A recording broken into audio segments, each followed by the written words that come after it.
ধানের শীষ আগামী 12 তারিখে নির্বাচনে জয়যুক্ত হলে পরে বিভাগ গঠন করলে যদি এলাকার মানুষের উপকার হয়, বিভাগ গঠন করলে যদি মানুষের সমস্যার সমাধান হয়, তাহলে ইনশাআল্লাহ জনগণের সেই দাবি বিএনপি পূরণ করবে। প্রিয় ভাই বোনেরা, অনেক সমস্যার কথা আমরা শুনেছি। এই সমস্যাগুলো আমি ভেবেছিলাম যে এত সমস্যা নেই, কারণ দীর্ঘ 17 বছর আমি দেশে থাকতে পারিনি। আমরা দূর থেকে শুনেছি প্রত্যেক এলাকায় বলে অনেক উন্নয়ন হয়েছে, কিন্তু যদি উন্নয়ন হয়েই থাকে তাহলে প্রার্থীরা কেন এত সমস্যার কথা বলল? প্রিয় ভাই বোনেরা, এই এলাকা একটি অন্যতম প্রধান সমস্যা হচ্ছে নদী ভাঙন।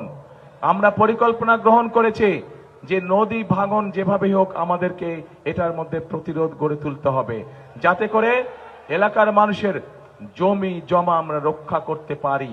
কারণ বৃহত্তর ফরিদপুর এলাকা কৃষি প্রধান একটি এলাকা। এই এলাকায় পাট শিল্প আছে, যেই পাট শিল্পকে যদি আমরা সহযোগিতা করতে পারি, এই পাট শিল্পের সাথে লক্ষ লক্ষ কৃষক ভাইরা জড়িত আছে, এবং এই পাট শিল্পকে সহযোগিতা করার মাধ্যমে একদিকে যেরকম কৃষক ভাইদের সুবিধা হবে, একইভাবে আমরা দেশকেও সামনে নিয়ে যেতে পারবো।